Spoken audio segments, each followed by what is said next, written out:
सृष्टि में और शरीर में तू ही सच्चिदानंद। तम नमामि हरिम परम। हम उस हरि को नमन करते हैं। हम उस हरि की शांति में, माधुर्य में पावन हो रहे हैं। जीवन का फल यही है कि अपने मन को संसार के राग द्वेष से हटाएं, अपने अहंकार और अस्मिता से हटाएं और मन को भगवान के गुण, लीला और सुमरण में लगाकर हृदय को भगवतमय बना दें। सारे दुखों का अंत बस इसी में है। दुनिया के 500 करोड़ लोगों में किसी ने आज तक ये नहीं कहा कि मैं फलाना काम दुखी होने के लिए कर रहा हूँ अथवा फलाना काम दुखी होने के लिए किया था, लेकिन फिर भी सब दुखी है, क्योंकि जहाँ निर्दुख नारायण है वहाँ ले जाने वाला सत्संग और साधन नहीं किया, बाकी सब कुछ किया है। कबीर जी कहते हैं, राजा दुखिया प्रजा दुखिया, सियाणन को दुख दूना। कह कबीर, घर घर दुखिया कोई घर ना सूना। लेकिन वो कोई विरला विरला है जो उस देह रूपी घर को मैं और मेरा नहीं मानता। हृदयेश्वर की प्रसादी दिलाने वाले सतगुरु को, आत्मा को मैं मानता है, परमात्मा को और गुरु को मेरा मानता है। वो निर्दुख नारायण के घर में पहुंच जाता है, गुरु के घर में पहुंच जाता है। जहां गुरु निवास करते वहीं वो पहुंच जाता है। अंतर आत्मा में सबके हृदय में वो आनंद, खुशी और प्रसन्नता छलक रही है। बिना सुविधा के, असुविधाओं के बीच भी कोई आनंद तत्व है, व्यास तत्व है, गुरु तत्व है। ये सभी का आज का अनुभव है।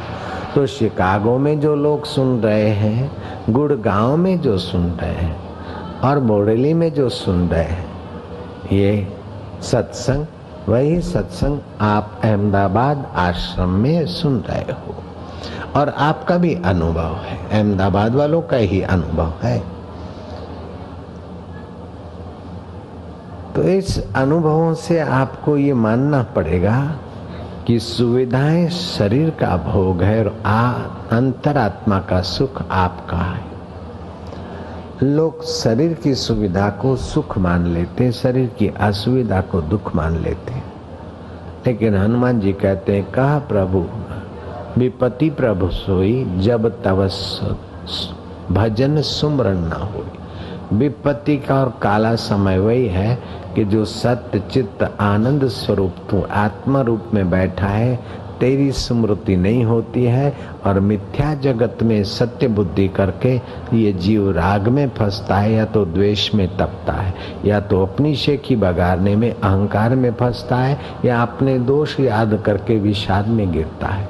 अगर ईश्वर का चिंतन और सुमरण या ज्ञान नहीं पाओगे तो जगत के ज्ञान से राग द्वेष बढ़ेगा और अपने चिंतन से विषाद और अस्मिता बढ़ेगी।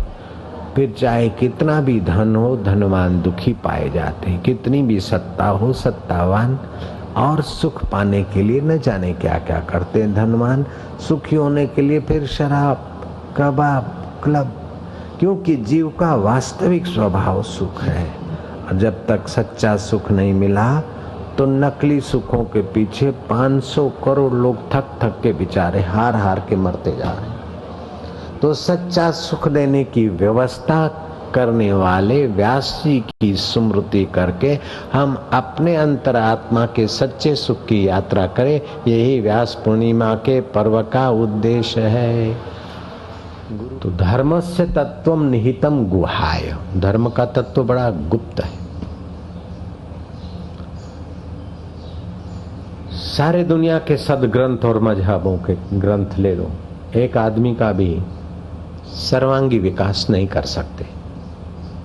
जयराम जी की धर्मशास्त्र एक दीपक है, लेकिन चित्र के दीपक की नहीं।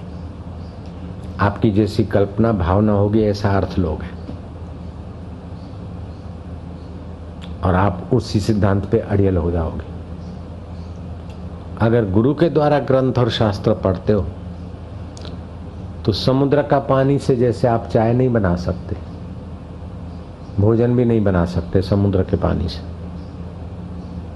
लेकिन वही समुद्र का पानी मेघ लेता है और बरसता है तो आप तो सब कुछ बना सकते उस जल से। ऐसे ही गुरु है मेघ, शास्त्र है समुद्र। गुरु उसी शास्त्रों से उठाता है, लेकिन अपनी गुरु परंपरा से जो उन्हें सूझबूझ आई है। तो जैसे मेघ पानी लेता है और उसकी खाराश और दूसरे दोष ले निकाल के पानी बरसता है, वही गंगा यमुना होकर। तो पानी में तो खाराश है, शास्त्रों में खाराश नहीं है, लेकिन हमारे बुद्धि में जो दोष है तो फिर वो धर्म ग्रंथ का अर्थ भी वही करेगी। बुद्ध कहा करते थे कि आनंद, इतने लोग आते न, मेरे को नहीं सुनते, अपने को ही सुन के चले जाते। आनंद ने कहा, दो भाई, ये आपके लिए आते बनते, आपको ही सुनते। बोले मैं दिखाऊंगा। सत्संग पूरा हुआ और बुद्ध किसी पीछे के रास्ते से आगे जाकर सत्संगियों की जगह पर खड़े हो गए। एक वैश्या सत्संग से लौट रही थी, पूछा कि तुमको कौन सी बात अच्छी लगी। आनंद को बोला, तुम पूछो। बोले, बुद्ध सचमुच में भगवान है। वो बोल रहे थे कि जाओ, समय बीता जा रहा है, समय किसी का इंतजार नहीं करता, दिया हुआ वचन निभाओ। मैं भी अपने यार को वचन दे आई और समय बीता जा रहा है। बुद्ध अंतर्यामी, मुझे ये बात बहुत अच्छी लगी। बड़ी आसामी आने वाला था एक, और मैं अब तेजी से जा रही हूं। दूसरा आदमी गया, बोले आपने बुद्ध की कौन सी बात सुनी? बोले और तो सब अच्छा है, लेकिन क्या जचा? बोले समय किसी का इंतजार नहीं करता है, जो काम जिस वक्त करना है उसी वक्त कर डालना चाहिए, फिर पछताना पड़ता है। मैंने साथियों को के साथ प्लानिंग बनाया था,